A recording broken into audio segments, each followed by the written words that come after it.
Hey guys, tonight we begin with the bizarre sleep habits of the Vikings, the Norse seafarers known for raiding monasteries and apparently having very specific ideas about bedtime. Now dim the lights, maybe turn on a fan for that soft background hum, and let's ease into tonight's journey together. Let's start with one of the strangest sleep quirks the Vikings shared with much of medieval Europe. Segmented sleep. That's right. The Vikings didn't sleep in one long, continuous stretch like most of us do today. Instead, they practiced what historians call first sleep and second sleep. Imagine sleeping for 4 hours, waking up in the middle of the night, doing a few chores or contemplating your enemies, and then going back to sleep for another 4 hours. That was normal. You didn't have insomnia. You were just culturally appropriate. The first sleep typically started not long after sundown. Vikings would wind down the evening by sharing stories, eating a final meal, and probably arguing over whose turn it was to guard the goats. Then they'd settle in for a few hours of rest. But around midnight, right when modern people would consider the night ruined by waking up, they'd rise again. What did they do with that time? A lot, actually. Some would tend to the fire or check on livestock. Others would pray, meditate, or sharpen weapons, which really tells you all you need to know about Viking priorities. According to some sagas, this was also considered an ideal time for intimacy, romantic or otherwise. And while the firelight flickered and the wind howled outside, they'd occupy themselves quietly before easing back into second sleep. Segmented sleep wasn't some random Viking oddity. It was widespread across pre-industrial societies, a natural rhythm influenced by the rising and setting of the sun, not digital clocks and caffeine. In the age before artificial lighting, people's internal clocks leaned into these two-part nights like it was the original factory setting. But let's be honest, it's easy to romanticize this from a distance. In reality, waking up in a dark longhouse next to 4 other people, 2 chickens, and an axe probably wasn't the serene, introspective break you think it is. And let's not forget it was cold. Extremely cold. Getting out of bed at midnight in 9th century Norway was less about circadian rhythm and more about survival anxiety. So you've woken up at midnight in a smoky Viking longhouse. It's pitch black, except for the dying embers of the fire. Your feet are freezing, your cousin is snoring like a bear choking on a log, and you've got a good hour or 2 before second sleep kicks in. Now what? Welcome to the midnight interval, that strange waking period between first and second sleep that Vikings filled with an odd mix of chores, rituals, and whatever else they could do quietly enough not to wake the goat. First up, eating. With little refrigeration and zero midnight DoorDash, Vikings often kept dried meats, smoked fish, or leftover stew within reach. Midnight snacks weren't indulgent, they were practical. If you'd spent the evening rowing, farming, or dragging half a deer back through the snow, waking up hungry wasn't unusual. So they'd stoke the fire, heat a bowl of something, and gnaw in the dark like civilized cave people. But food wasn't the only thing on the midnight menu. This quiet time was often used for reflection. Without light pollution, noise, or smartphones, you could sit by the fire and think about life, or death, or whether Odin was disappointed in your sword technique. Midnight became a time for private thoughts, prayers, or whispered conversations. Some believed dreams from the first sleep were clearer, like messages from the spirit world. Others may have spent the time worrying about everything they needed to do the next day, which frankly makes Vikings more relatable than we'd like to admit. And then, of course, there's intimacy. Yes, archaeological evidence and medieval writings suggest many couples chose the middle of the night as a prime time for romance. It makes sense. You'd had a few hours to rest, you weren't exhausted yet, and let's be honest, the fire was already going. There's even a suggestion that some people timed their entire procreative schedules around this interval. That's right. Vikings invented the midnight booty call. If there's one thing the Vikings knew, it's that the world didn't pause while you slept. Villages got raided, livestock got stolen, and enemies had an annoying habit of showing up just before dawn. So when it came to sleep, especially in wartime or while traveling, the Vikings didn't just sprawl out and hope for the best. They organized sleep shifts. Yes, even bedtime had a battle strategy. Especially on long ships or in military camps, someone was always awake. It might have been the shipmaster, a trusted warrior, or the guy who lost at dice. But someone had to stay alert, scanning the horizon for enemy sails or making sure the boat didn't drift into a fjord. And if you think modern people complain about night shifts, imagine keeping watch in freezing rain with nothing but your beard for insulation.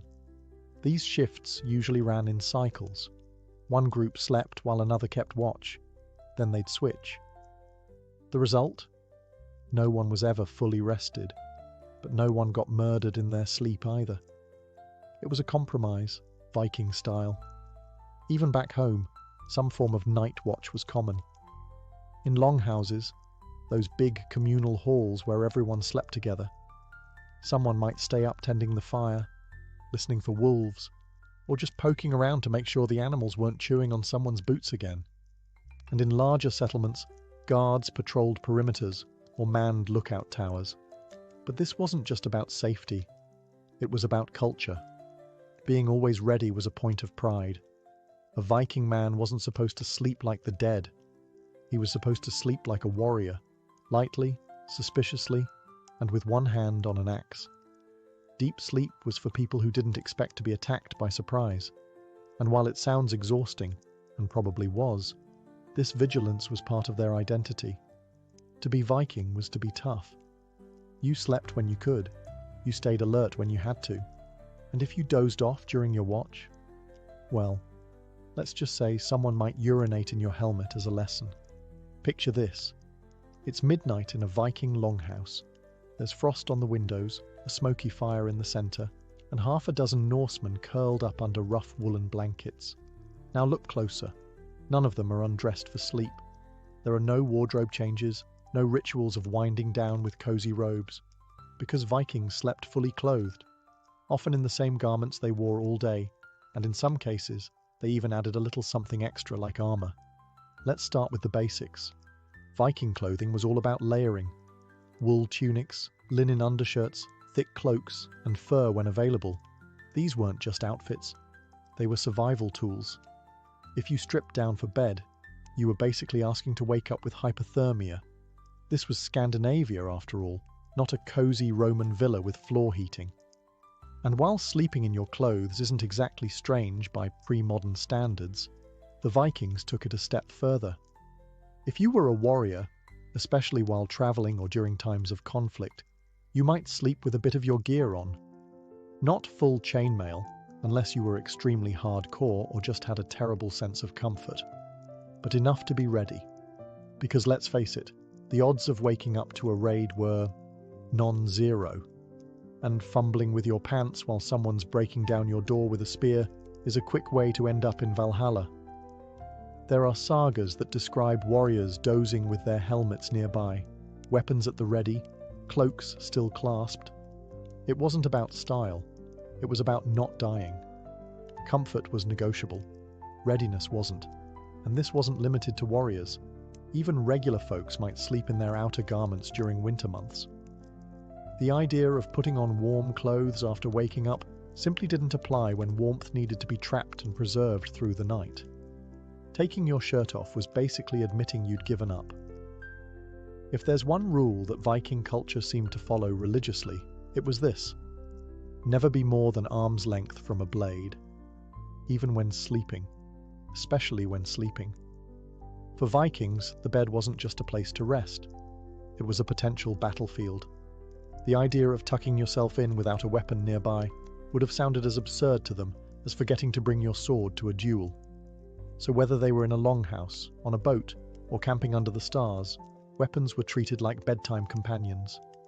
Cold, pointy, and comforting. Sagas and archaeological evidence suggest that many Viking men, and some women, literally slept with their weapons. This didn't necessarily mean cuddling a sword like a teddy bear, though to be fair, some of them probably did. More often, weapons were placed under furs, beside bedrolls, or even held in hand. Think of it as security through sharp steel. And this wasn't about bravado, it was practical. Viking homes were often remote, vulnerable, and made of flammable wood. Bandits, rival clans, and wild animals didn't wait for daylight to strike. Being unarmed when startled awake was a quick way to become an epic poem no one remembered the end of. There's even a word for this mindset in Old Norse culture: vigilance. To sleep too deeply was to sleep carelessly. The truly honourable warrior stayed alert, even in dreams. If you slept through a break-in, or worse, died in your sleep unarmed, good luck getting into Valhalla. Odin was picky. And the weapons themselves? They weren't stashed away in chests or racks. Axes leaned against walls. Swords lay beside pillows. Spears might be wedged under the bed frame if you were fancy enough to have one. A well-rested Viking was one who could go from snoring to swinging in under 5 seconds. Of course, this came with risks. The occasional midnight foot impalement, a few accidental elbow slices. But to a Viking, that was better than waking up defenseless. Let's get one thing out of the way. The average Viking didn't fall asleep in some romantic fur-draped 4-poster bed carved from ancient oak. That's Hollywood. The real story? Unless you were wealthy, noble, or at least high-ranking, your bed was likely a glorified sack of hay, possibly shared, definitely itchy. For the elite, yes, proper beds existed. Archaeological digs have found bed frames in high-status graves, complete with ornate carvings and decorative hardware. These were the wooden box beds often seen in museums and fantasy shows, partially enclosed for warmth, sometimes even with curtains to hold in heat and hold out snoring servants. But for most Vikings, not quite. Common folk slept on the floor, on benches or on large wooden platforms near the hearth. Softness was relative. A pile of straw, moss or wool-stuffed sacks, if you were lucky, and some old boat sails or sheepskins if you weren't. Comfort was not the priority. Warmth and survival were, and don't picture a bedroom. The longhouse was one giant shared space, kitchen, bedroom, stable and panic room all in one. At best, beds were built into the walls, wooden ledges where you could lie down, roll up in a fur, and try to ignore your cousin's breath. The closer to the central fire, the better. The elders and sick were often placed near it. Children and animals might be packed in around them, creating a sort of human-to-livestock heat sandwich. Romantic? No. Efficient? Very. Cleanliness was another issue. You didn't flip your mattress every 6 months. You shook out the straw when it started to smell like goat pee and hoped your fleas stayed on their half of the bed. And still, this was better than sleeping outdoors, or on a ship deck with the wind howling down your tunic. Vikings weren't chasing REM cycles. They were chasing enough warmth to survive the night without waking up with frost on their eyebrows. If you were a Viking of modest means, meaning you didn't own land, livestock, or a suspiciously shiny axe, then odds are you spent a good chunk of your life sleeping on dirt. Not metaphorically. Literally. No mattress. No frame. Just you, some animal skins, and a nice patch of packed earth that hopefully wasn't damp or covered in goat droppings. Inside longhouses, the floor was usually made of compacted dirt, sometimes sprinkled with straw to soften things up, or more realistically, to soak up whatever spilled from animals, soup bowls, or both. Sleeping directly on the floor wasn't a sign of failure. It was normal, functional, low maintenance, Viking minimalism at its finest. And for the truly poor, this might have been their only option. No benches, no wooden slats, just fur pelts laid down in a spot with good fire access and minimal hoof traffic.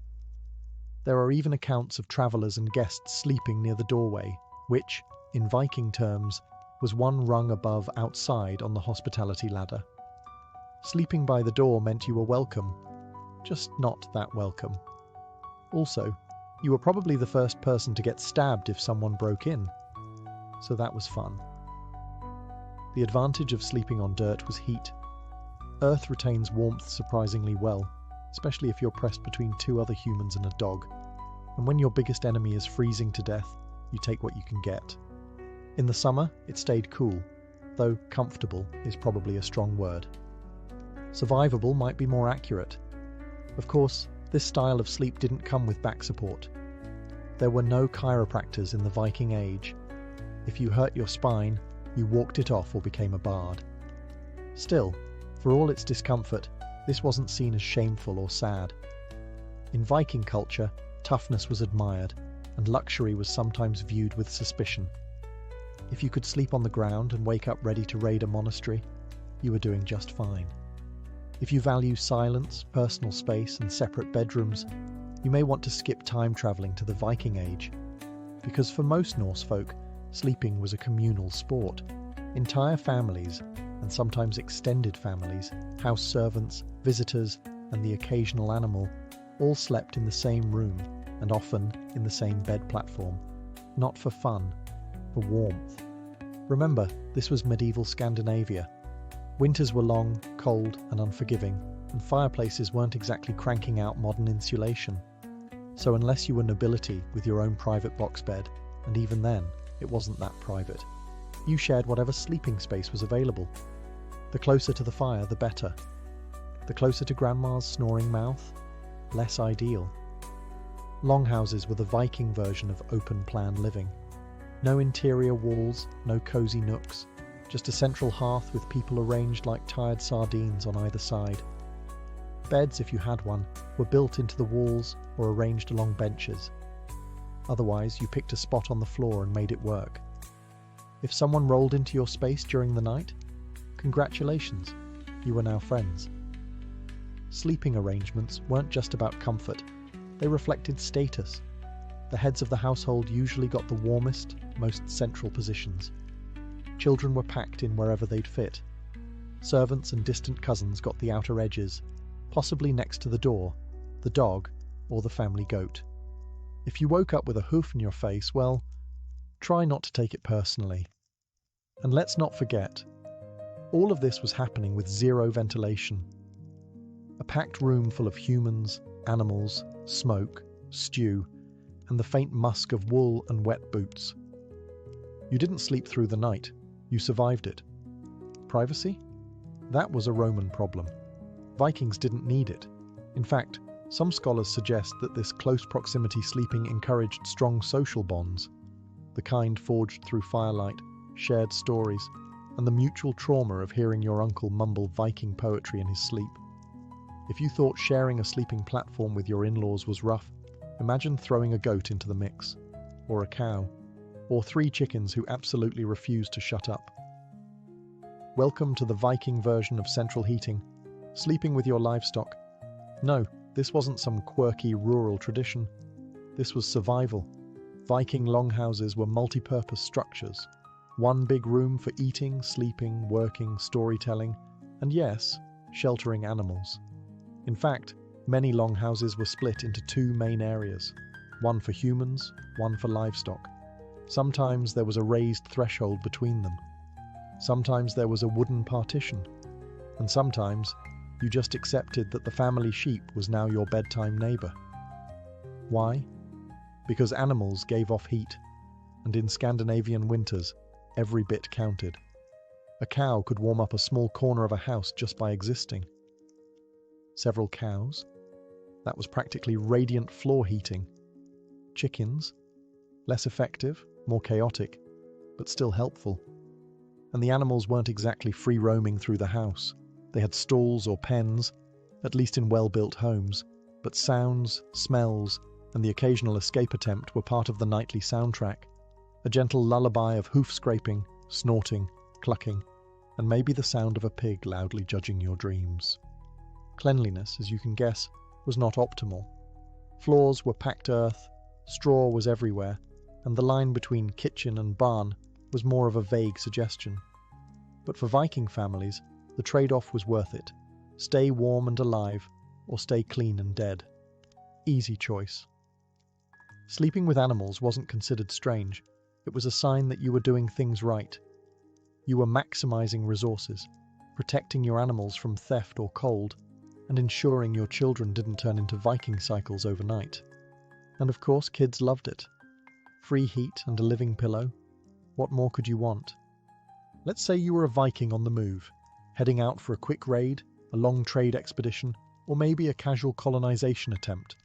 That meant one thing: you were sleeping on a boat, and Viking ships weren't exactly luxury liners. Viking longships were sleek, open-decked vessels powered by sails and rowers, designed for speed and terrifying surprise appearances on foreign shores.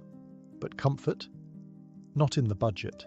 There were no cabins, no hammocks, no cozy little berths. Just planks. Cold, wet planks. And maybe a pile of sails if someone let you borrow one. Sleep aboard ship was entirely dictated by weather, waves, and watch duty. There was no schedule, just exhaustion. Row for hours, sleep when you can.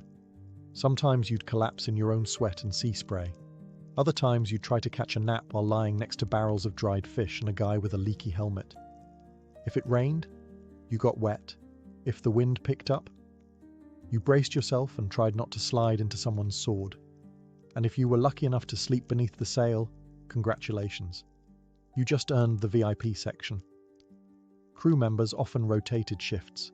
Some would steer, some would row, and some would try to get a few moments of rest in the midst of groaning wood and crashing waves. It wasn't restful. It wasn't quiet. It was barely sleep, more like extended blinking. And then there were the smells. Salt water, unwashed bodies, dried meat, and sheep if you brought livestock along. Imagine trying to drift off while someone sharpens a blade behind you and a goat stands over your face. That's not a nightmare. That's Tuesday on a Viking ship. But the Vikings weren't looking for comfort. They were looking for conquest. Sleep on a ship wasn't about rest. It was about survival between storms. You didn't need to feel refreshed.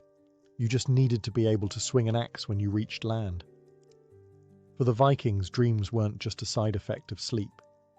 They were messages, whispers from the gods, warnings from the dead, and occasionally, psychic spoilers for how your week was about to go. Viking sagas and Eddic poetry are full of dream omens. A ship sailing west in a dream. You're going to die soon. Dream of a cold wind blowing through your house. Also, death. Wolves running through the village in your sleep. Definitely death. Basically, if you woke up and remembered anything, it probably meant you should update your will, and maybe not go on that raid tomorrow. But it wasn't all doom and gloom. Some dreams were seen as visions from Odin or Freya, offering insight into battles, harvests, or hidden treasure. A good dream could elevate your status. A bad one? Well, if you were smart, you kept it to yourself. No one wanted to be that guy on the boat who announced he saw everyone drowning in his sleep. Very poor morale. The Vikings even had dream interpreters, people who were considered spiritually attuned and could decipher what your nighttime visions meant. They weren't therapists. They didn't care if you were stressed about goat taxes. They wanted symbols, ravens, fire, ice, broken swords, three-headed oxen. The weirder the better. And dreaming about the gods? That was serious business. Dreaming of Odin in particular could mean anything from divine favour to imminent slaughter. If he appeared in your dream offering advice, that was great. If he appeared silent, wearing a cloak and walking away, start digging your grave. He was known for being mysterious, even in REM sleep. There was also a belief in dream walking, the idea that your spirit could leave your body during sleep and travel elsewhere. This meant a lot of people took sleep very seriously. You weren't just snoring. You were possibly off fighting spiritual battles in other realms while your body drooled on a sheepskin. In the end, sleep was never just about rest. It was a portal, a vulnerability, and occasionally a divine appointment. For Vikings, dreams weren't for dreaming. They were for surviving. Most people prepare for sleep by brushing their teeth, changing clothes, and maybe reading a book. Vikings. They sometimes prepared for sleep by putting on armour, just in case it was their last nap before meeting Odin. This wasn't paranoia. It was ritual preparation for battle. On the night before a fight, a raid, or any journey that might end in bloodshed, a Viking warrior might lay down in full gear, chainmail, helmet beside the bed, sword at the ready. Not because it was comfortable, It definitely wasn't. But because they believed the gods respected readiness.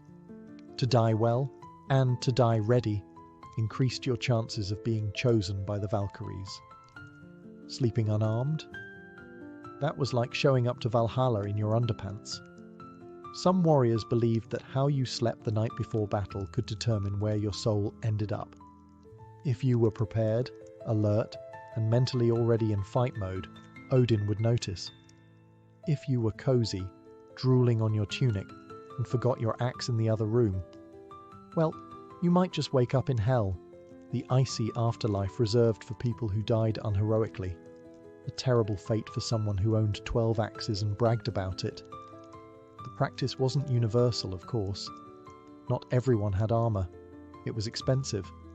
But even simpler folk sometimes slept in their travel gear or with their weapons in hand the night before a dangerous trip. It was a symbolic statement to the gods and to your crew. I'm ready. Let's go. And it wasn't just about death. Sleeping this way also had tactical advantages. If you were ambushed, you didn't have time for a costume change. A fully geared warrior could leap up and fight within seconds. Imagine being the enemy who sneaks into a Viking camp, only to find your target already half awake and fully armed. When winter hit Scandinavia, it didn't arrive, it conquered. Snow fell like punishment, the sun went into hiding, and the temperature dipped to, "Why is my beard frozen to my chest?" During these dark months, Viking activity slowed and sleep increased.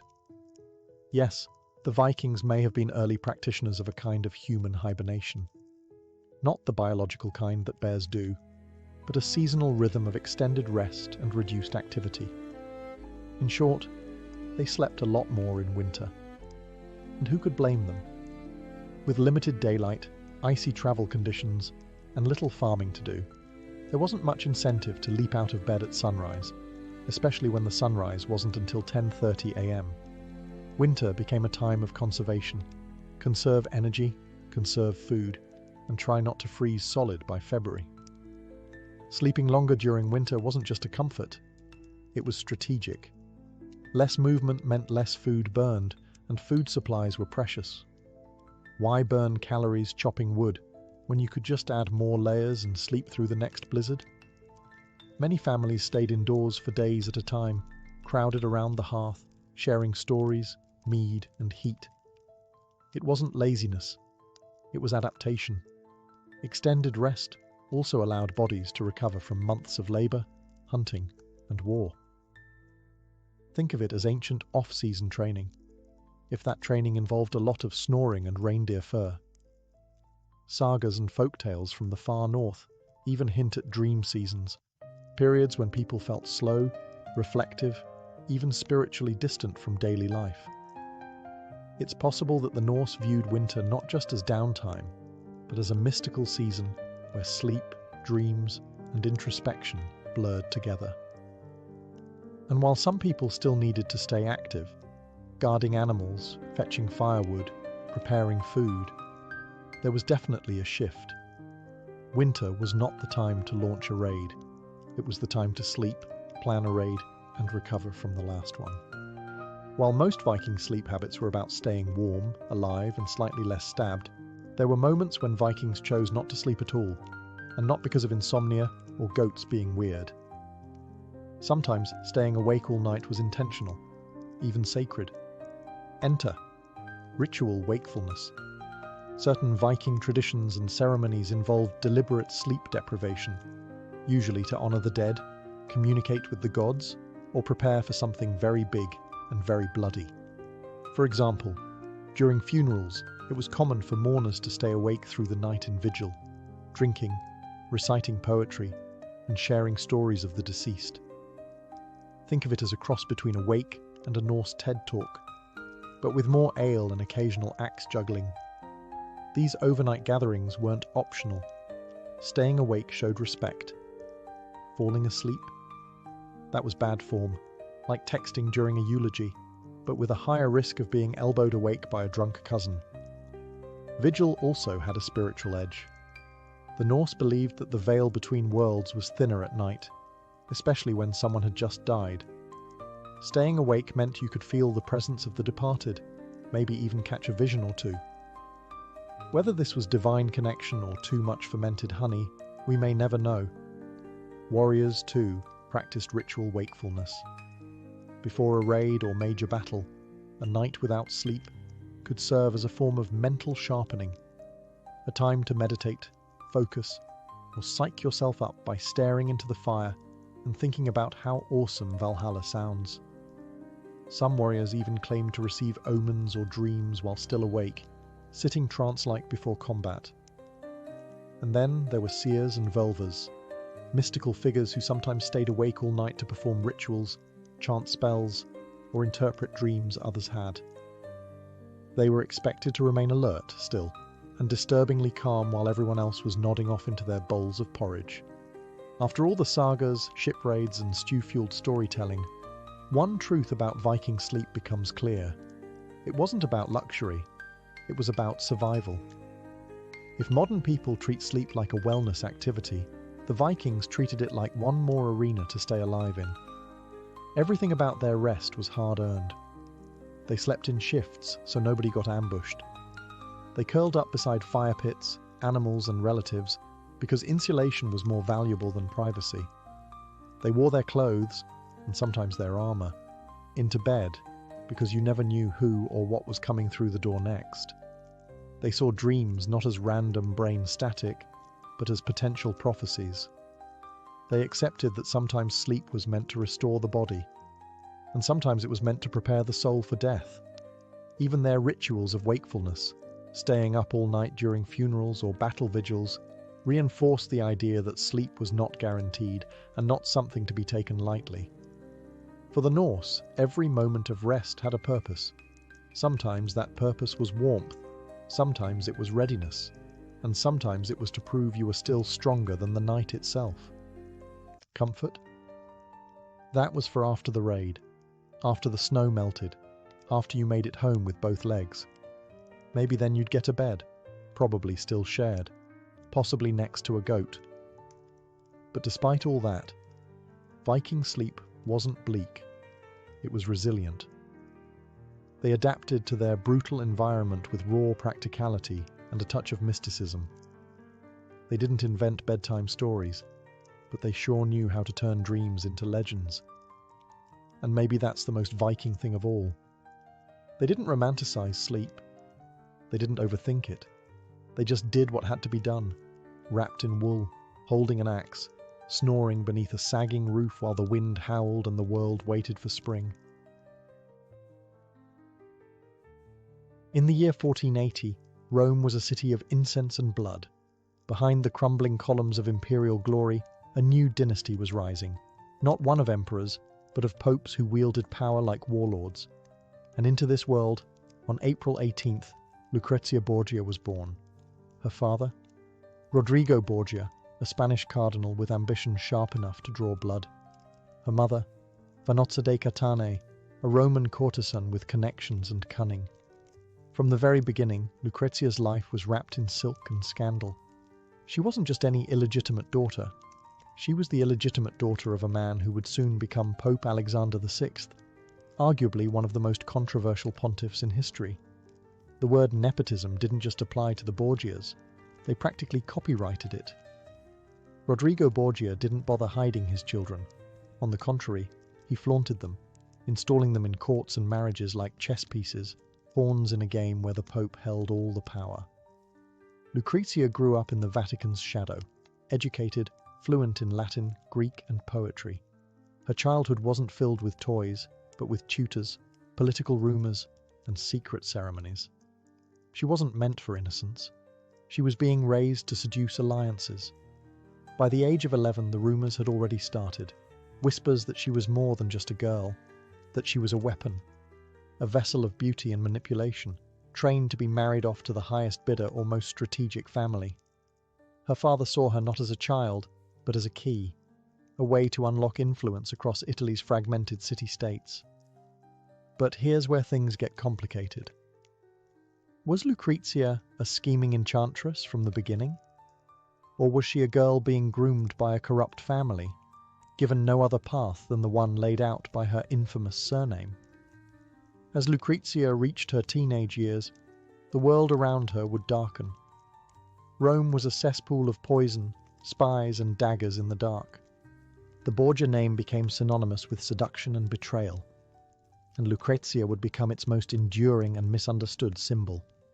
She had no throne, no army, but she had beauty, and that, in Renaissance Italy, could be just as deadly as any blade. At just 13 years old, Lucrezia Borgia was dressed in gold-trimmed silk and placed before the altar. The man waiting for her? Giovanni Sforza, Lord of Pesaro, 27 and twice her age. The union was arranged not for love, but for leverage. The Sforza family was powerful in northern Italy, and Pope Alexander VI wanted alliances as fortresses. Lucrezia, his daughter, was the mortar. The wedding was a spectacle. Fireworks, processions, Roman nobility pretending not to whisper behind painted fans. But beneath the celebration was tension. Giovanni Sforza was of noble blood, but not powerful enough to be truly useful. And worse, he was starting to seem disposable. Lucrezia, for her part, tried to play the role. In her teenage years, she was said to be graceful, modest, and deeply pious. She spoke with careful politeness, often quoted the Psalms, and seemed to hold genuine affection for her new husband. But affection didn't matter to the Borgia machine. Within 4 years, Giovanni's value had evaporated. By 1497, the political winds had shifted. The Borgia Pope no longer needed the Sforza family, and Giovanni, once celebrated, was now a liability. So the plan was set into motion. Lucrezia was sent to a convent, allegedly to rest. Behind the scenes, Alexander VI moved to annul the marriage on grounds that Giovanni was impotent. Giovanni, humiliated and enraged, struck back with the only weapon he had, scandal. He accused the Pope of trying to dissolve the marriage so he could keep Lucrezia for himself. The whispers exploded. Allegations of incest between father and daughter, between Lucrezia and her brother Cesare. Rome's gossip mills burned with stories too salacious to print, but too delicious to ignore. Lucrezia, still barely 17, was at the centre of it all. Not as a villain, but as a symbol. Was she the temptress corrupting men from the papal throne downward, or the victim of a system that used her, then blamed her? When the annulment was finalised, Lucrezia's reputation had already begun to blacken. Not because of what she had done, but because of who she was. The name Borgia came with a scent of poison, lust, and betrayal. And Lucrezia? She was only just beginning to understand how trapped she really was. Lucrezia Borgia emerged from her first marriage not as a broken woman, but as a more dangerous one. She had survived political betrayal, public humiliation, and whispers of incest. Yet, as with every chapter in her life, the next would be even darker, more tangled, and harder to explain. Shortly after the annulment of her marriage to Giovanni Sforza, Lucrezia took refuge in a convent once again, only this time it wasn't just for appearances. It was during this retreat that a mysterious scandal erupted. In 1498, a child was born, a boy, listed in Vatican records under circumstances so strange, even historians still argue over the truth. The child's name was Giovanni, and 2 contradictory papal bulls appeared. One declared him the son of Cesare Borgia, Lucrezia's brutal and ambitious brother. The other, marked Secretissimo, or top secret, claimed that the boy was the son of Pope Alexander himself. Neither document mentioned Lucrezia as the mother, but the timing, her disappearance, and the rumours made it clear. Everyone believed the baby was hers.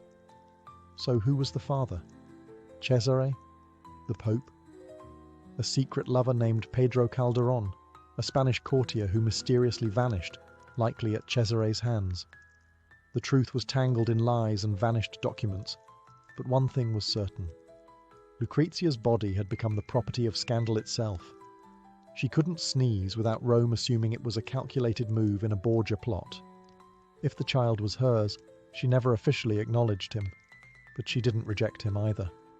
Giovanni would be raised within the papal court, first as a bastard, then as a nephew, and eventually as a tool in family alliances. Lucrezia moved on, as she always did, smiling through the storms and refusing to explain. This era cemented her legend. Lucrezia, the beautiful poisoner. Lucrezia, the incestuous temptress. Lucrezia, the seductive spider at the centre of the papal web. Never mind that there was little proof. Truth had already lost the battle to myth. But far from retreating into shame, she was being prepared for her next mission, a new marriage, a more valuable alliance. And this time, the stakes would not only be political, they would be fatal.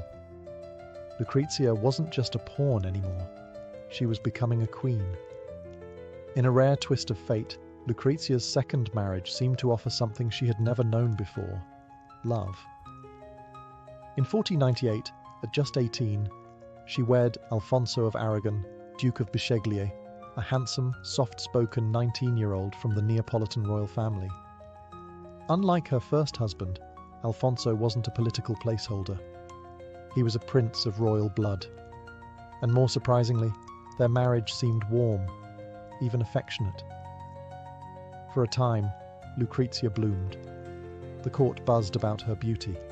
Golden hair, pale skin, eyes that could flicker between innocence and mischief in a breath. She and Alfonso were seen walking hand in hand through the Vatican gardens. In 1499, she gave birth to a son, named Rodrigo in honor of her father, Pope Alexander VI. It should have been a new beginning. But this was the Borgia court. Love didn't last. Power did. Cesare Borgia, Lucrezia's brother, now a warlord obsessed with glory, had just married a French princess and aligned himself with France.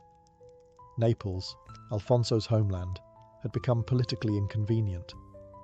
Cesare's ambition needed fewer strings, and Alfonso was one. The knives began to circle. Alfonso, sensing danger, tried to flee Rome, but was caught. Then came the attack. One night in July 1500, assassins ambushed him on the Vatican steps.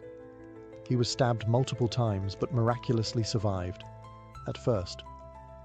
Lucrezia, frantic, cared for him personally. She stayed at his bedside, applied bandages with trembling hands, and whispered prayers into the night. For weeks, she nursed him back from the edge, her enemies lurking just outside the door. Then, on August 18th, while she was away, a masked man entered Alfonso's room. He was strangled in his bed, likely on Cesare's orders. Lucrezia returned to find him dead, the body already removed. Her grief was real and public. She locked herself in her chamber for days, refusing to eat, speaking to no one. The bright-eyed young bride had become a widow, and a warning. The message was clear. In the Borgia household, affection was weakness, and survival meant knowing when to close your heart. Lucrezia emerged colder, wiser, and much more dangerous. She no longer trusted love. She trusted alliances, and her next marriage would be the grandest and most dangerous of all. In 1501, just months after Alfonso's murder, Lucrezia Borgia was once again dressed in regal silk and sent north, this time to marry Alfonso d'Este, heir to the powerful Duchy of Ferrara. It was a strategic masterstroke. If the Borgias could tie themselves to one of Italy's most prestigious noble houses, they would no longer be seen as foreign upstarts from Spain. They'd be Italian royalty, but the Este family had their doubts. Alfonso d'Este didn't want to marry a woman whose family name reeked of poison, scandal, and incest. His sister, the brilliant Isabella d'Este, openly called Lucrezia a harlot. Even Ferrara's ambassadors warned the Duke against accepting this Roman woman. But Pope Alexander VI sweetened the deal, with money, land, and military promises, and so, reluctantly, the match was made. Lucrezia arrived in Ferrara in 1502 like a queen from another world. Rome was chaos and corruption. Ferrara was refinement and legacy. Here the nobility prided themselves on courtly etiquette, education, and dignity. Lucrezia knew she was under a microscope. Every gesture, every word, every outfit was judged. But she didn't falter. She adapted, quickly. She wore modest gowns, hosted refined gatherings, and earned praise for her charm and intelligence. Ferrara's court, at first icy, began to thaw. Her beauty was undeniable, but more importantly, she brought a magnetic presence, a combination of wit, grace, and resilience forged in the fires of papal politics. Lucrezia also began to cultivate a new image. No longer the Vatican's seductress, she positioned herself as a patron of the arts, a loving wife, and, most importantly, a duchess worthy of the Este name. Her court attracted poets, artists, and scholars. She funded churches and hospitals. She carried herself with the cool elegance of someone who had seen too much and learned how to survive it. Though her marriage to Alfonso d'Este was politically motivated, they found a kind of rhythm, more respect than passion, but far from loveless. Alfonso valued her diplomacy. She admired his strength, and over time, they would raise several children together. But even as Lucrezia settled into her new role, the shadows of Rome never entirely left her. With her father still Pope and her brother Cesare still conquering Italian cities, the Borgia legacy continued to haunt her steps. Ferrara might have offered peace, but Lucrezia knew better than to trust it. In the grand halls of Ferrara, Lucrezia played the dutiful duchess, but her heart remained tethered to Rome, where the mighty Borgia dynasty was beginning to crumble. In 1503, her world shifted violently. Her father, Pope Alexander VI, the man who had raised her as both daughter and political instrument, suddenly fell ill after a banquet. Within days he was dead, his body bloated, blackened, and leaking foul fluids. Rumours spread like wildfire. Some whispered that he had been poisoned, possibly by Cesare himself in a botched plot. Others claimed the devil had come to collect a soul too wicked for heaven or hell. Whatever the truth, his death marked the beginning of the end for Borgia power. Lucrezia received the news with composed sorrow, but she knew what it meant. The leash that had once held her enemies in check had snapped. Worse still, her brother Cesare, once the terror of the Italian peninsula, was ill, weakened by syphilis, and rapidly losing his grip on power. With the new pope uninterested in Borgia affairs, Cesare's enemies rallied to destroy him. In Rome, Borgia palaces were looted. Loyal allies were executed. Streets once echoing with their triumphs now spat on their memory. Cesare, unable to hold what he had conquered, was forced to flee and eventually imprisoned. For a brief moment, the once feared house of Borgia vanished from the map. And Lucrezia? She did the unthinkable. She remained silent. She did not fight to restore her family. She did not ride south to help Cesare. She closed the gates of Ferrara and focused inward. Many saw it as betrayal, but she knew survival demanded distance. Her power now depended not on the Borgias, but on being a true Este duchess. Her past was poison. Her future had to be clean. Still, she grieved in private. Her letters reveal a woman torn between worlds, mourning her father and brother, yet fearful of what their legacy might do to her children's future. With the collapse of her family, Lucrezia had a choice: cling to the ashes of the past, or build something new from them. She chose the latter. She would no longer be the daughter of the Pope. She would become the Duchess, who outlived her name. With the fall of the Borgia dynasty behind her and the chaos of Rome replaced by the Order of Ferrara, Lucrezia Borgia began her most surprising transformation. Not into a queen of scandal, but a queen of culture. No longer tethered to Vatican schemes, Lucrezia turned her energy toward building a court unlike any other in northern Italy. She invited humanists, poets, theologians, and artists to Ferrara, transforming the duchy into a glittering beacon of Renaissance thought. Her salons became legendary, spaces where philosophy, music, and politics mixed with elegance and a hint of rebellion. She became a patron of the arts, commissioning paintings and plays, and writing poetry of her own. Among those who passed through her orbit were Ariosto and Pietro Bembo, two men who captured her wit and beauty in immortal verse. Bembo, in particular, fell deeply in love with her. Their correspondence, filled with longing and literary flair, reveals a Lucrezia who was intellectually curious, emotionally complex, and very much in control of her public image. Yet behind the art and refinement was a woman still navigating a dangerous court.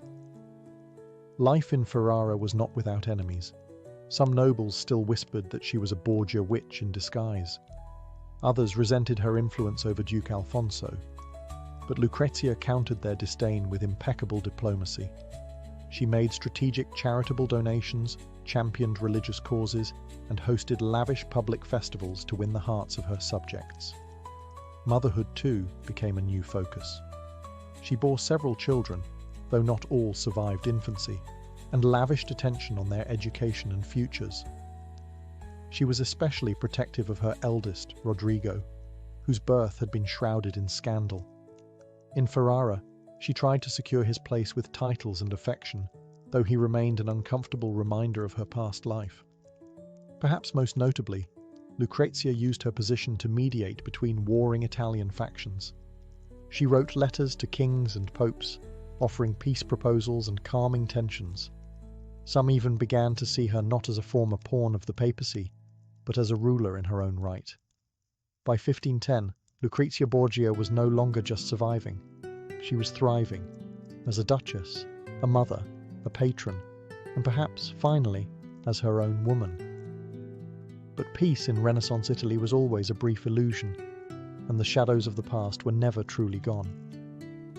As the golden glow of Ferrara's Renaissance court shimmered outward, within Lucrezia Borgia's private world, darkness returned, quietly, relentlessly.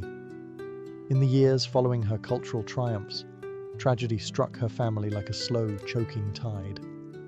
Her beloved son, Rodrigo, the child born of her marriage to Alfonso of Aragon, died in 1512 at just 13 years old. The boy had been her pride, her living proof that love once existed in her turbulent life. His death shattered her. Friends wrote of her retreating from court. Her bright presence dimmed, her joy hollowed out. She wore mourning clothes for months, and her letters became darker, more fatalistic. But it didn't end there. She would lose multiple children in infancy, tiny lives that barely drew breath before vanishing into prayer books and tombs. Each loss left her body weaker, her spirit more burdened. Still, she endured, keeping her pain tightly wound behind the poised mask of a duchess. Publicly, she smiled at festivals. Privately, she confessed to spiritual torment, guilt, and dread. And then there were the persistent whispers. The stories of her past, the poisoned goblets, the incestuous accusations, the secret baby, never truly left her. No matter how many chapels she built or artists she supported, there were always those who muttered Borgia with narrowed eyes. Her efforts at redemption often felt like trying to scrub ink from a parchment. The stain wouldn't leave. Even her marriage to Alfonso d'Este, once respectful if not romantic, grew strained. Alfonso was often away on military campaigns, and Lucrezia began to take more interest in religion and mysticism. She fasted frequently, commissioned sacred art, and poured money into monasteries. Some said she was atoning for sins she never confessed. Others believed she was preparing for something darker. Her health, already weakened by repeated childbirths and stress, began to fail. She suffered from fevers, exhaustion, and melancholia. By 1518, even climbing the stairs became difficult. Yet through it all, she kept writing, kept mediating, kept protecting her children and preserving the Ferrara court's splendor. It was as if she knew time was running out, and she wanted to leave behind something beautiful, something that would outshine the scandals. But history is a jealous scribe. And for Lucrezia Borgia, the final chapter was already being inked. In the winter of 1519, Lucrezia Borgia lay in bed, pale and worn. her strength fading with each breath. She was just 39, but her body bore the weight of more than a dozen pregnancies, years of courtly performance, and the relentless shadow of a family name that never let her go. She had fallen ill after giving birth to her final child, a daughter who died within hours. The labour had been brutal, and infection set in quickly. Ferrara's finest physicians hovered helplessly, but the Duchess already seemed to know her fate. Her letters turned mournful. She confessed her soul to the heavens. She asked for prayers, not pity. On June 24, 1519, Lucrezia Borgia died. The city of Ferrara mourned deeply. Bells rang across the duchy, convents held vigils, and courtiers wept. The woman who had once been scorned as the Vatican's serpent was now mourned as a noble, wise, and compassionate duchess. Alfonso d'Este, often distant in life, grieved her sincerely. Her children, especially the ones old enough to understand, remembered her as a devoted mother, gentle, careful, and fiercely protective. But outside Ferrara, the myth reasserted itself. Rome remembered the younger Lucrezia, the girl caught in a web of power, scandal, and whispered poison. Pamphlets and stories revived the old rumours that she had seduced cardinals, murdered husbands, and slept with her brother. Never mind that much of it was political slander. The Borgia brand had long been tainted, and she had carried its burden to the grave. Still, a quieter truth endured. Lucrezia had not been a schemer. She had been a survivor. A girl traded like coin by powerful men, who eventually learned to shape her own court, culture, and legacy. A woman who turned scandal into strategy and disgrace into dignity. She left behind poems, letters, and architecture, pieces of herself scattered across the Italian Renaissance. And in time, historians would begin to re-examine her story. Was she a villain? A victim? Or both? Perhaps she was something rarer, a woman who lived in a time that had no room for her complexity. And in that way, Lucrezia Borgia became more than just a daughter of a pope. She became a mirror, reflecting the sins, fears, and brilliance of an age that still hasn't quite forgiven her for surviving it. Richard Plantagenet was born on September 8, 1157, in Oxford, into a world of power struggles and dynastic ambition. His father was King Henry II, the first of the Plantagenet kings, a ruler of terrifying energy and legal genius. His mother? Eleanor of Aquitaine, a woman of unparalleled influence, once Queen of France, then Queen of England, and forever a political storm in her own right. From birth, Richard was not raised to be English. He was raised to be powerful. He grew up, not in the mists of Britain, but in the sun-drenched courts of Aquitaine, his mother's duchy in southern France. There, he absorbed not just the language and chivalry of the region, but its intense pride and martial culture. He preferred speaking Languedoc over English, and would always identify more as a French duke than an English prince. Unlike his older brother Henry the Young King, Richard wasn't coddled with ceremony. He was taught to lead armies. By the time he was 12, he was training with knights. By 15, he was already riding in full armour, jousting, and studying the military campaigns of Julius Caesar. He was tall, charismatic, and terrifyingly brave. And it was clear early on, this boy wasn't made to sit on thrones. He was made to seize them. But Richard's youth was soaked in family betrayal, his father's paranoia, his mother's ambition, and the bitter rivalries between his brothers created a toxic brew of loyalty and rebellion. In 1173, when Richard was just 16, he joined a rebellion against his own father, led by his mother and elder brother. They claimed Henry was denying them power, titles, and land. It was a bold, dangerous move. Richard, barely out of boyhood, rode into war, not against foreign enemies, but against his own blood. The rebellion failed. Eleanor was imprisoned. Richard was forced to kneel before his father and beg forgiveness. But Henry saw something in him: fire, audacity, skill. He forgave him, but kept a wary eye. By the time Richard reached adulthood, he had already tasted both rebellion and redemption. He had learned that thrones were never inherited peacefully. They were earned with blood, strategy, and fear. And Richard was just getting started. After the failed rebellion against his father, Richard was given control over Aquitaine, his mother's ancestral duchy. But Aquitaine was no prize. It was a boiling cauldron of noble revolts, feuding barons, and towns that barely respected the authority of the English crown. And Richard, barely a man, was expected to rule it. What he did instead was conquer it. Between 1173 and 1189, Richard transformed from a rebellious prince into a battle-hardened warlord. He crushed insurgents, laid siege to rebellious castles, and personally led his knights into brutal skirmishes. He was merciless. Cities that defied him were burned, castles were razed, nobles who dared to rise up were exiled or executed. He ruled Aquitaine not with charm, but with steel. It was here he earned his legendary epithet, Coeur de Lion, the Lionheart. His courage was undeniable. He rode at the front of every charge, fought hand to hand, and was rumoured to be the strongest knight in his own court. His ferocity on the battlefield became legend, but so did his temper and vanity. Richard did not forget slights, and he ruled not as a just king, but as a feared warrior. His relationship with his family only worsened during these years.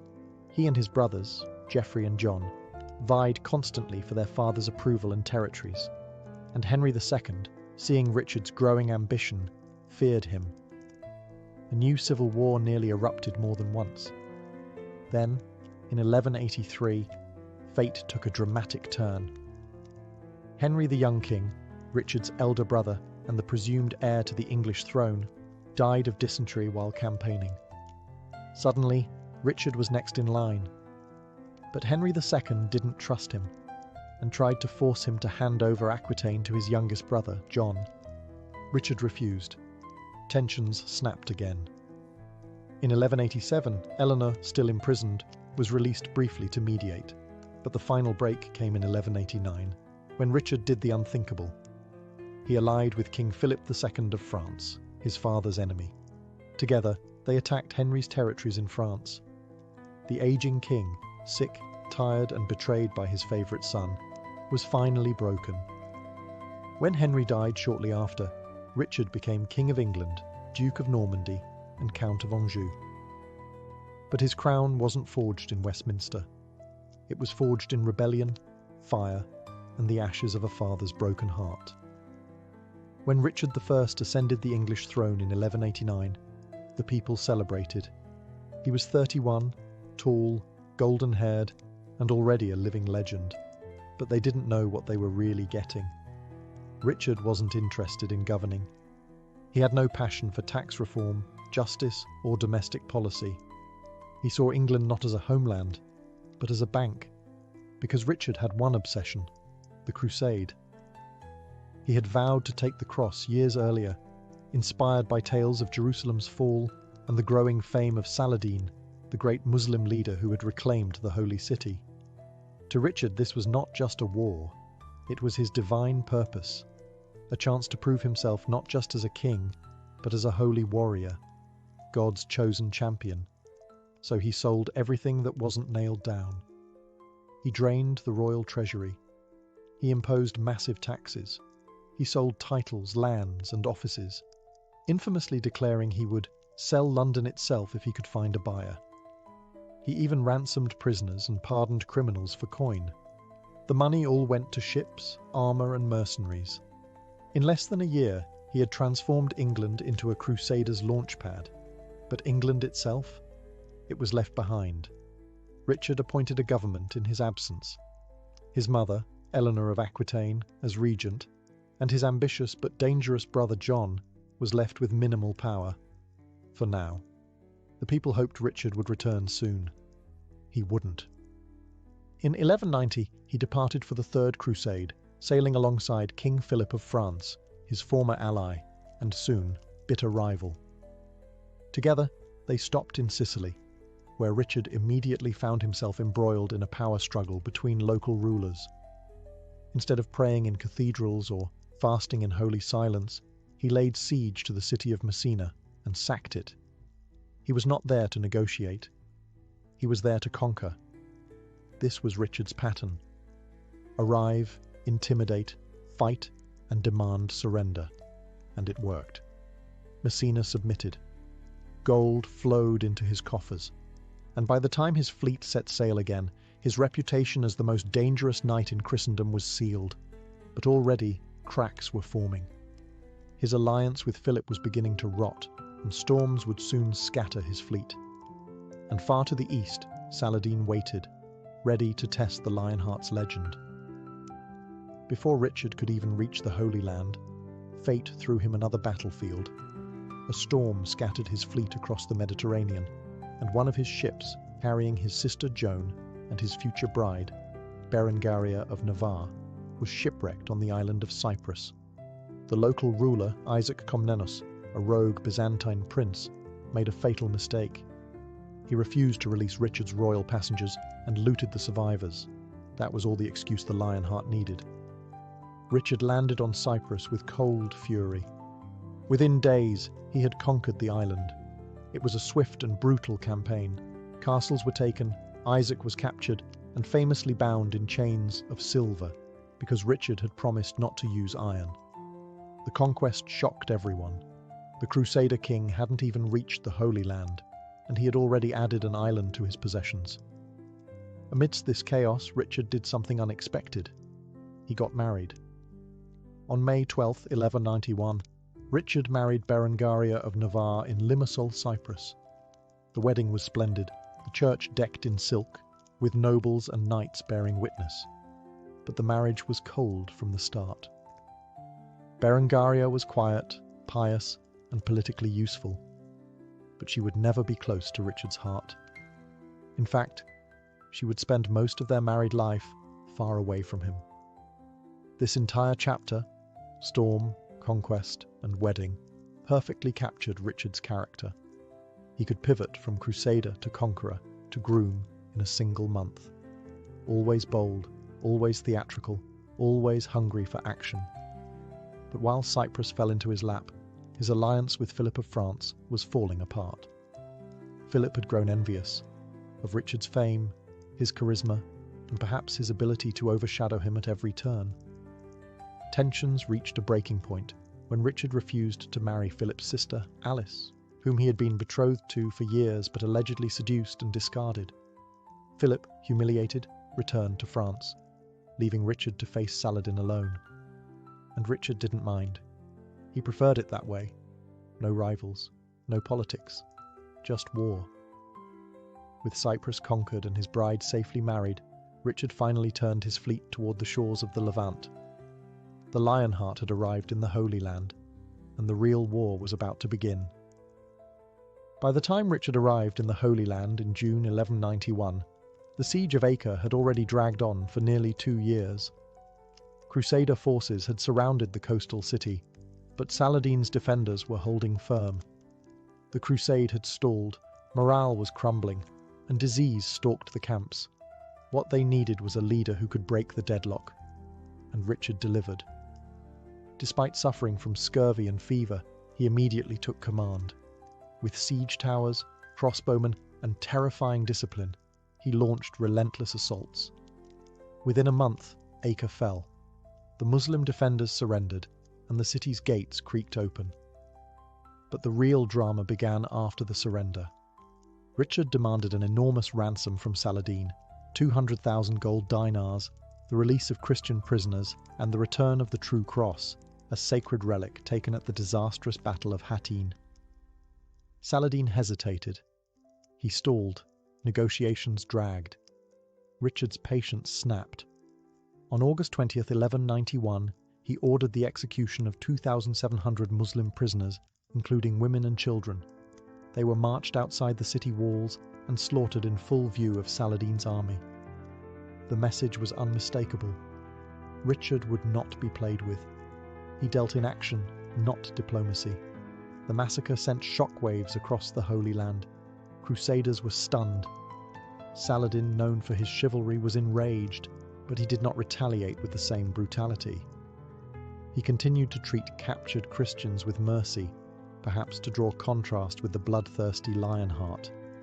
The horror at Acre also set the tone for the rest of Richard's campaign. He was both a hero and a terror. To Christian knights, he was the embodiment of medieval virtue, fearless, devout, unyielding. To Muslims, he was a beast in human armour. Despite this dark stain, Richard's military genius was undeniable. After Acre, he reorganised the Crusader forces, repaired their fractured morale, and began marching south toward Jaffa, aiming to threaten Jerusalem itself. But Jerusalem was more than a military target, it was a symbol. And while Richard won battles on the ground, he was slowly losing a greater war, one of distance, loyalty, and time. Because back in England and France, his enemies were beginning to move. And the longer he stayed in the east, the more vulnerable his crown became. But Richard didn't care. Yet. For now, the Lionheart had blood to spill and holy ground to reclaim. With Acre behind him and the road to Jerusalem open, Richard's crusade seemed unstoppable. Victories followed quickly. He won the Battle of Arsuf in September 1191, defeating Saladin's elite forces with tactical brilliance. While most Crusader leaders would have crumbled under a desert ambush, Richard adapted, flanked, and countercharged with terrifying precision. His command on the battlefield was almost supernatural. He inspired loyalty, fear, and awe in equal measure. By winter, the Crusader army stood within sight of Jerusalem, and yet, Richard hesitated. Taking Jerusalem wasn't just a matter of military strength, it was logistics, supply lines, and weather. The rainy season turned roads into rivers of mud, making siege engines useless. Worse still, Saladin's army shadowed every move, waiting for a mistake. But the real reason for Richard's doubt ran deeper. He knew that even if he took the city, he couldn't hold it. The Crusader states were too fractured, their allies too unreliable, and Richard had no intention of staying in the Holy Land forever. Without reinforcements, Jerusalem would simply fall back into Muslim hands once he left. For a man obsessed with lasting glory, a fleeting conquest wasn't enough. So, in early 1192, Richard turned back. It was a decision that stunned his men. They had marched for years, spilled oceans of blood, and come within arm's reach of the holiest city in Christendom, only to retreat. Richard justified it as strategy. Others whispered of cowardice, exhaustion, or perhaps a rare moment of humility.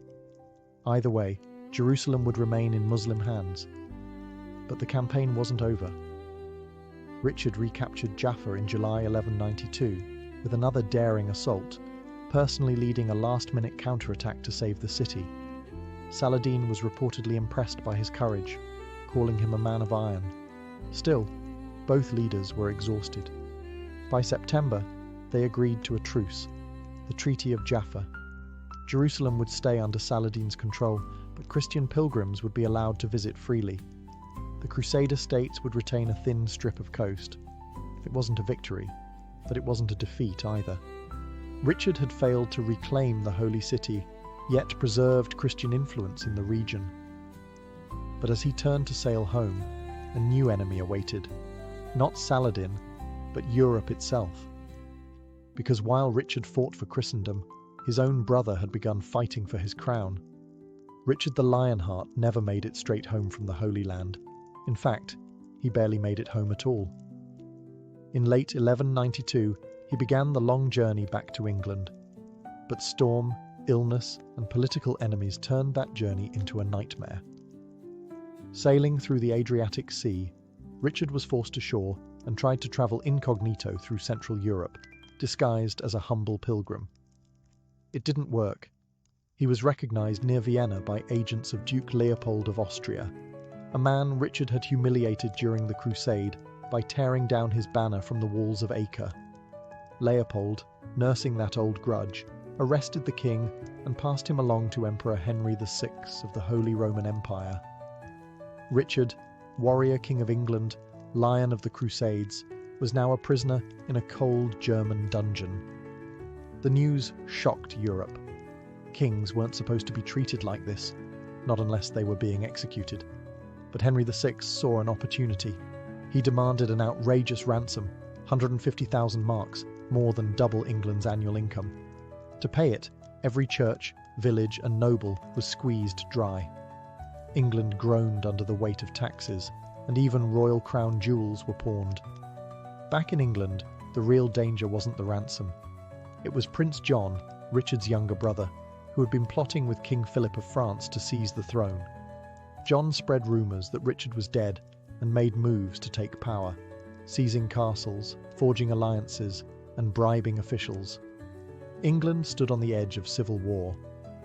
But Eleanor of Aquitaine, Richard's formidable mother, acted swiftly.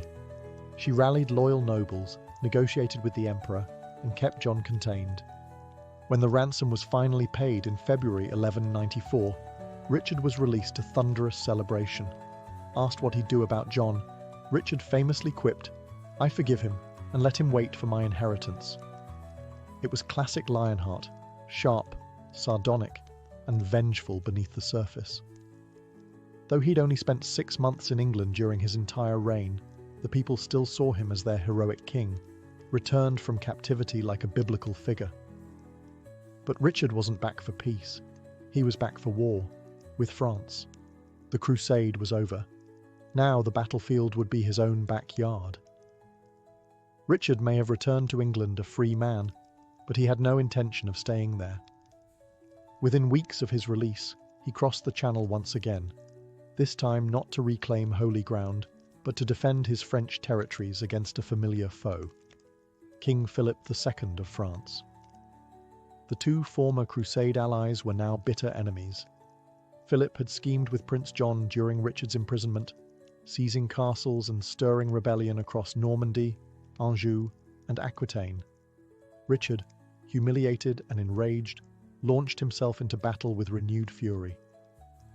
Between 1194 and 1199, the war consumed the Plantagenet and Capetian realms.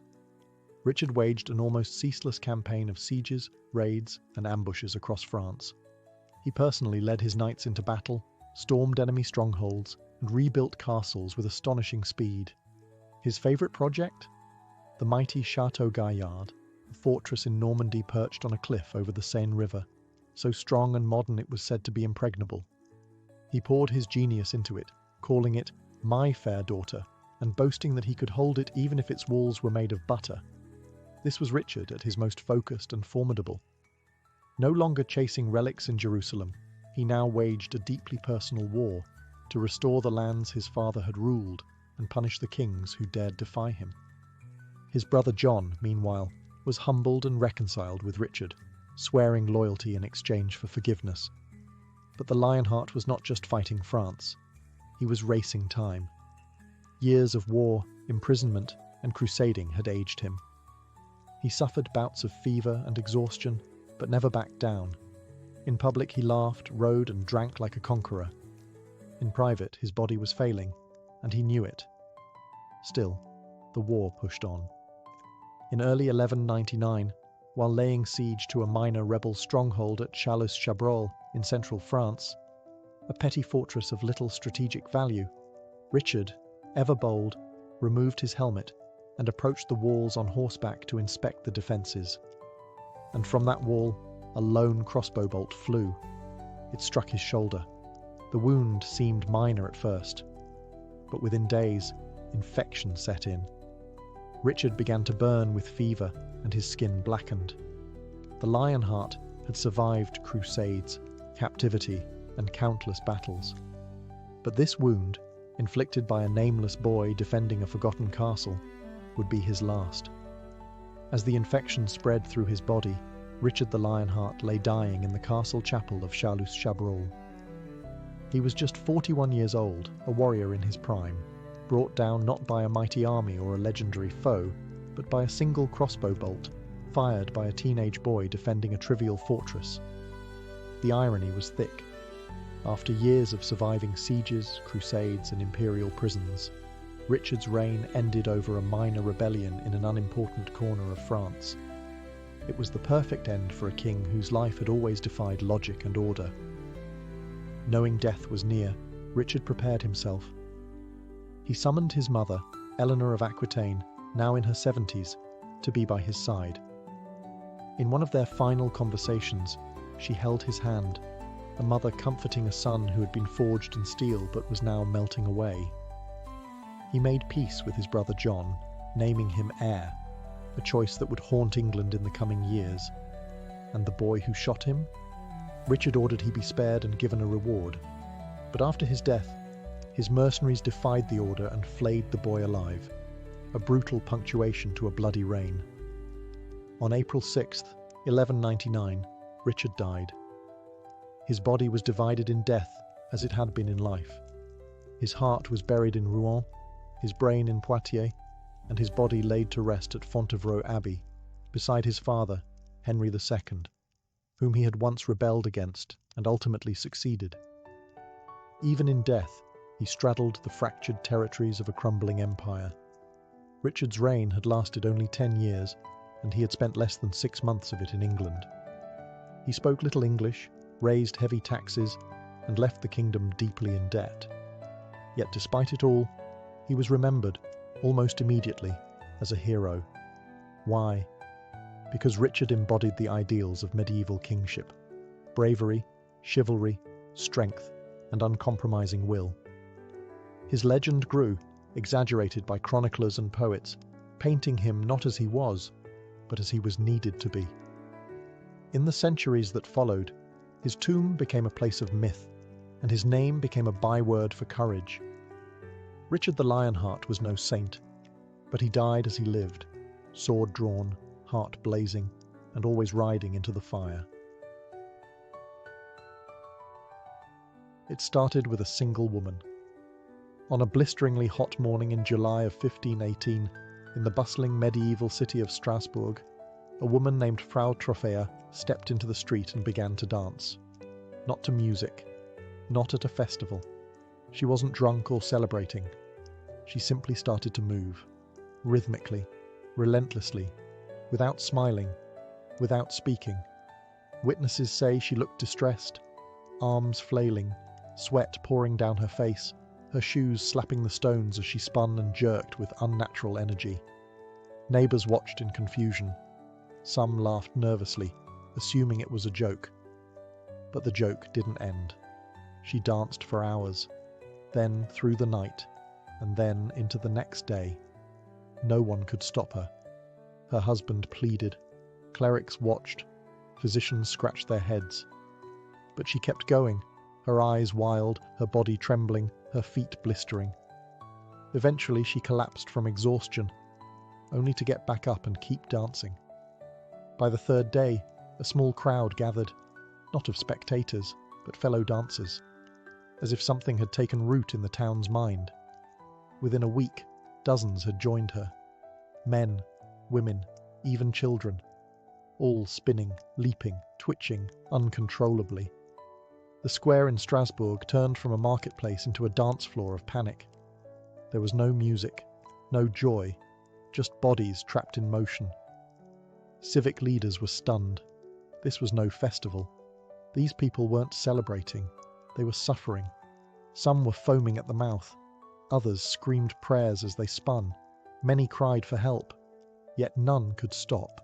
And worst of all, no one understood why. Was it a curse? Was it a sickness? Or something far stranger? Instead of quarantining the dancers, the city council took the opposite approach. They encouraged more dancing. Believing the dancers would recover if they simply danced it out, they hired musicians, opened guild halls, and even built a stage. What followed was chaos. The crowd swelled to nearly 100 dancers. Some collapsed from exhaustion, others from strokes or heart attacks. And still, the dance went on. The people of Strasbourg had never seen anything like it. They were witnessing a city possessed, not by demons or disease, but by something that had no name, no explanation, and no mercy. Whatever it was that began with Frau Trophea, it had just begun. By the second week of the outbreak, Strasbourg had ceased to function like a normal medieval city. Bakers, blacksmiths, and merchants stopped work just to watch the bizarre procession unfold in the city square. The dancers kept coming, sometimes in small groups, sometimes alone, and none of them could explain what was happening. When asked, they wept. Some claimed they felt invisible hands forcing their limbs to move.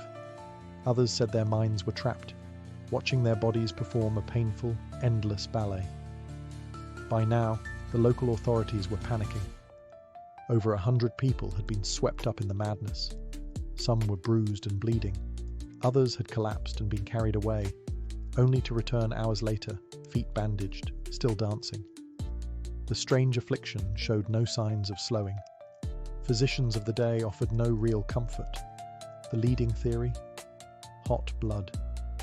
According to the medical beliefs of the time, an overheated heart could cause excessive motion and mania. The cure? Let the body exhaust itself. So, in an act of chilling irony, city officials hired musicians and professional dancers. They constructed a wooden stage in the square and set up tents to shelter the dancers from the heat. They hoped, madly, that the solution was more dancing.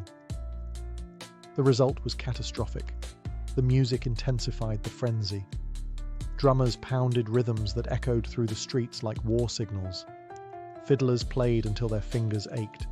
The dancers surged in number and ferocity.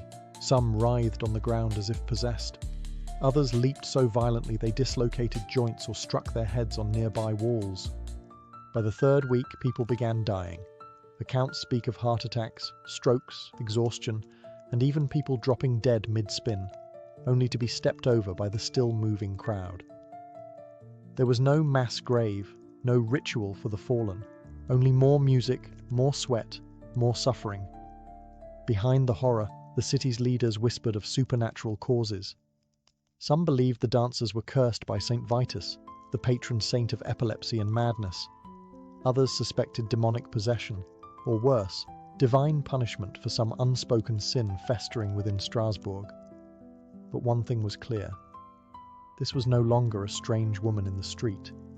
It was a public crisis, one with no precedent and no end in sight. And still, the people danced. As the dancers spun themselves into unconsciousness and death, secular solutions failed. The stage, the music, the dance-it-out approach had only fanned the flames. The people of Strasbourg turned to the only institution left that might make sense of the madness: the church. By August 1518, a month into the plague, local clergy declared the phenomenon a spiritual affliction. Medical theories of hot blood were cast aside. What they now faced, they said, was not a disease of the body, but of the soul. The prevailing theory? The dancers were victims of St. Vitus's curse. According to medieval belief, St. Vitus, a 4th century Christian martyr, had the power to punish sinners with uncontrollable movement. Those who angered him, through vanity, blasphemy, or secret sins, could be struck with convulsions, trembling, and violent, rhythmic spasms. It wasn't a new idea. Earlier outbreaks of similar dancing plagues had been reported in places like Aachen and Metz, but never on this scale, and never with this level of terror. The church's solution was drastic: pilgrimage and penance. The city's clergy ordered that the dancers be removed from Strasbourg. Many were transported, half-conscious, to the shrine of St. Vitus in the nearby town of Saverne, carried by cart or slumped over pack animals. Once there, the afflicted were dressed in red shoes, each with a holy cross painted on the sole. They were led around the shrine in ritual circles, prayed over, sprinkled with holy water, and made to place offerings before the saint's relics. A few reportedly recovered. Others collapsed and had to be left behind. Back in Strasbourg, the church ordered a citywide spiritual cleansing.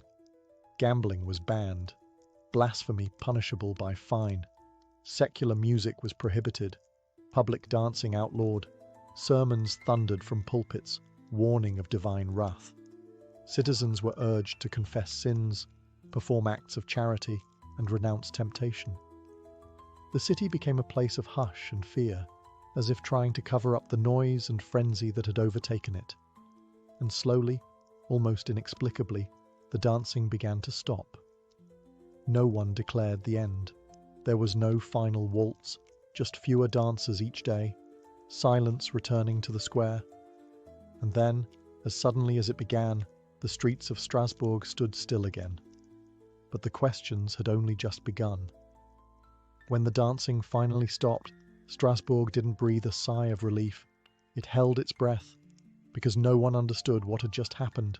No invading army, no natural disaster, no visible enemy, and yet hundreds had danced uncontrollably, some until their hearts gave out. The city returned to its routines, but the memory of that summer haunted everyone. Years passed, and whispers remained. What if it returned? What if the curse was sleeping, not gone? Centuries later, historians and psychologists began combing through the records, and one theory emerged that seemed to match the madness: mass psychogenic illness, also known as mass hysteria. Mass hysteria occurs when a group of people, under extreme psychological stress, begins to manifest symptoms without any physical cause. In modern terms, it's the mind overrunning the body, multiplied across an entire community. Think fainting spells in school dormitories, or phantom illnesses spreading in a closed workplace. But in medieval Strasbourg, it may have taken the form of a dance to death. The theory makes sense when you consider the pressure cooker that was 1518. The region had been hammered by famine, plague, and social unrest. People were starving. Dozens of children had recently died in a crop failure. The political and religious landscape was unraveling. The Protestant Reformation loomed, and fear of hellfire was at an all-time high. Add to that the belief in curses, saints, and divine punishment, and you had a society teetering on the edge. So when Frau Trophäa began to dance, people may have seen not just a woman, but a warning, and their minds, primed by trauma, followed her lead. Supporters of the hysteria theory point to similar outbreaks: groups of nuns who barked like dogs, towns where people believed they'd been bitten by invisible animals, villages where laughter or screaming became contagious. In each case, there was no toxin, no infection, just shared belief and shared fear. Still, even the mass hysteria theory doesn't explain everything. Why did some people dance until their bodies gave out? Why did only certain towns experience this, and not others under equal pressure? It might offer a framework, but not closure. Because as logical as the explanation sounds, Strasbourg in 1518 didn't follow logic. It followed rhythm and madness. For those unconvinced by the mass hysteria explanation, another theory emerged, one rooted in biology rather than psychology. Could the dancing plague have been caused not by fear or superstition, but by poison? Specifically, a fungal toxin called ergot. Ergot is a parasitic fungus that grows on rye and other grains during warm, damp summers, the exact conditions present in Strasbourg in 1518. When consumed, it produces alkaloid toxins that can trigger vivid hallucinations, convulsions, twitching, and sensations of crawling under the skin. It's chemically similar to LSD, the psychedelic drug synthesized centuries later, and ergotism, as the poisoning is called, was well known in medieval Europe. It was often referred to as St. Anthony's fire because of the burning sensations victims experienced in their limbs. Could ergot-tainted bread have sparked the outbreak? At first glance, it fits. The symptoms, jerking limbs, hallucinations, and lack of control, align eerily with the descriptions of the dancers in Strasbourg.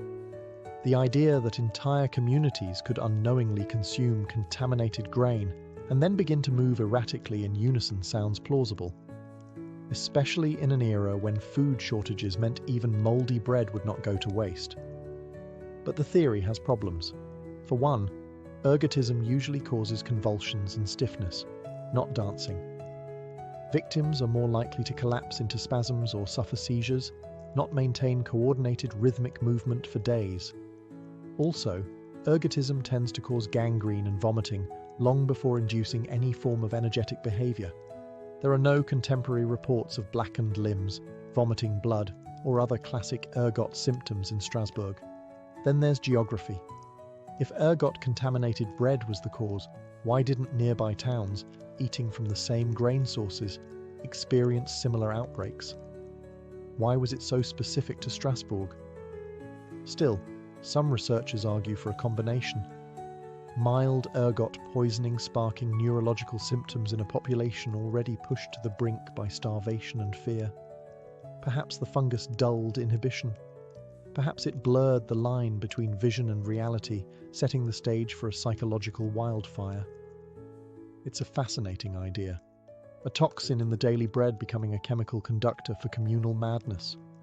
But like all the theories surrounding the dancing plague, it lacks one thing: certainty. Because whatever tainted Strasbourg that summer, whether mould or mind, it struck with the force of something older, something primal. And it didn't stop with bread. To truly understand the dancing plague, we have to step inside the minds of the people who lived through it.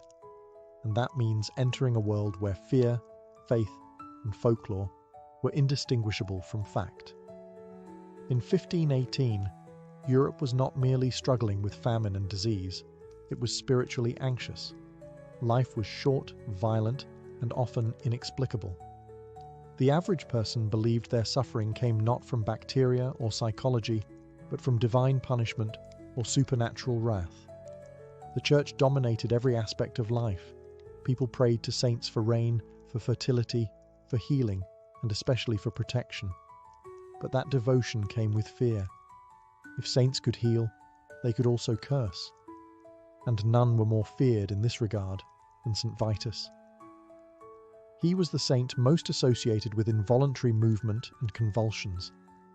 Tales of St. Vitus's dance had circulated since the Middle Ages, accounts of people, struck by his displeasure, dancing uncontrollably until they collapsed.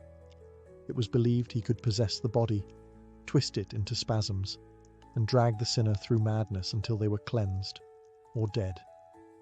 So, when Frau Trophea began her strange performance in the street, the people of Strasbourg didn't reach for science, they reached for saints and stories. And folklore did the rest. At the time, rumours of spiritual contagion were widespread. It was believed that seeing someone cursed could spread the curse, a kind of medieval psychological contagion. If a single person was afflicted and their community feared the same fate, it could spark a chain reaction, especially in an emotionally frail population. People might have danced not because they were physically compelled, but because their minds, soaked in myth and superstition, convinced them it was happening. The belief was powerful enough to override the body's natural limits. In this view, the dancing wasn't just an expression of fear, it was the fear. Even the city's solution, pilgrimage to St. Vitus's shrine, was steeped in this mindset. People believed that by physically reenacting rituals, wearing red shoes and offering coins, they could reset the curse.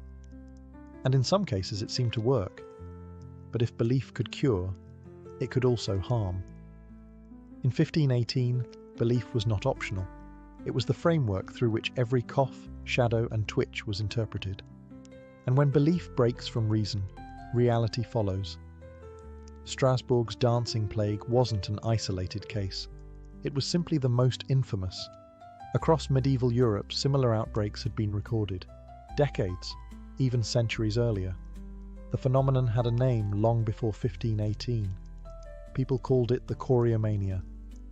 One of the earliest known episodes occurred in Aachen in the year 1374, over a century before Strasbourg. In that case, crowds of people reportedly danced through the streets for days. They screamed, hallucinated, and claimed they couldn't control their limbs. Much like Strasbourg, the clergy blamed divine punishment, and the afflicted were led to churches for healing rituals. Then there was Metz, Cologne, Utrecht, all cities that saw similar events unfold.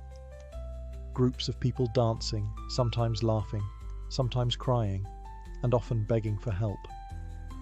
Some dropped from exhaustion, others foamed at the mouth. The reactions from authorities were always the same: pray harder, march them to the nearest shrine, and hope they stopped. The fact that Strasbourg wasn't alone only deepens the mystery. What was this force that could cross generations and borders, slipping into different towns, always with the same eerie rhythm? Some scholars have argued these outbreaks followed patterns. Regions under stress, war, plague, famine, were more likely to be affected. And significantly, the victims were often poor, deeply religious, and isolated from secular education. Their worldview offered few tools for interpreting distress, so they danced, they twitched, they screamed. There's even a theory that these episodes were a form of cultural protest, a way for powerless people to express suffering in the only language available: spectacle. In a society where speaking out against the church or the ruling class could get you killed, a strange illness might have been the safest way to scream. Of course, no one theory fits them all. Some cases seem linked to ergot poisoning. Others appear to be group panic. A few were probably misidentified epilepsy or neurological disease. But what binds them is how they were treated, not as medical events, but as moral and spiritual crises. Strasbourg was just the most tragic, most well-documented case. But it wasn't the first, and it may not have been the last. We like to think such madness belongs to the past, that we're too modern for that now. But when fear spreads faster than facts, history has a way of dancing back. The idea of hundreds of people dancing themselves to death sounds almost fictional today, like a dark fairy tale from a forgotten age. But the truth is, the human mind hasn't changed as much as we think. And the question modern historians and psychologists keep asking is chilling. Could it happen again? Some say it already has. In the 20th and 21st centuries, there have been documented cases of mass psychogenic illness that echo the strangeness of the Strasbourg plague. In 1962, at a boarding school in Tanganyika, now Tanzania, a mysterious outbreak of laughter spread through dozens of students. It wasn't joyful, it was compulsive, uncontrollable, and in some cases lasted for days. The school had to be shut down. There was no disease, no drug, no poison, just a social contagion. More recently, in 2006, several girls in a high school in New York developed tics, spasms, and verbal outbursts. Panic spread. Parents suspected environmental toxins, mold, vaccines, anything. But after months of investigation, doctors concluded it was mass psychogenic illness, likely sparked by stress, trauma, or even social media exposure. These modern plagues may look different from Strasbourg's frenzied dancers, but the mechanics are eerily similar: intense stress, shared belief, and the body reacting without a clear cause. What we learn from Strasbourg is not just about the fragility of medieval minds, but the fragility of all minds. Human beings are wired to respond to fear.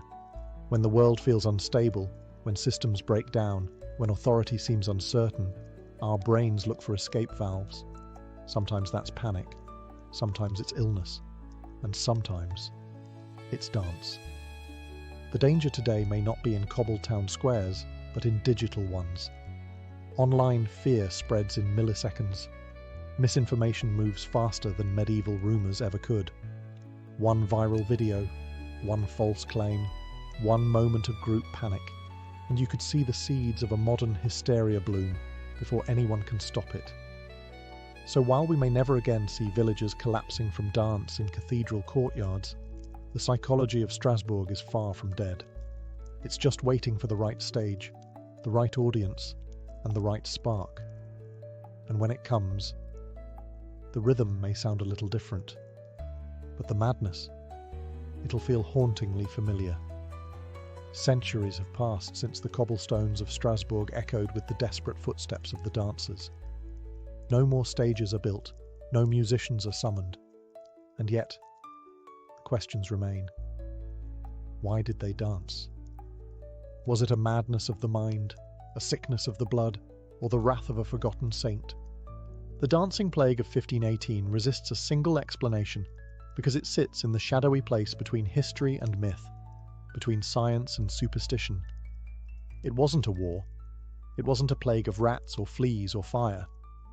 It was something far more unnerving, a breakdown in human control. A city watching its people lose mastery over their own bodies, not once, but collectively, voluntarily yet helplessly. There are records, parish notes, city council decrees, eyewitness accounts, and yet all of them are fragments, seen through the filter of a time when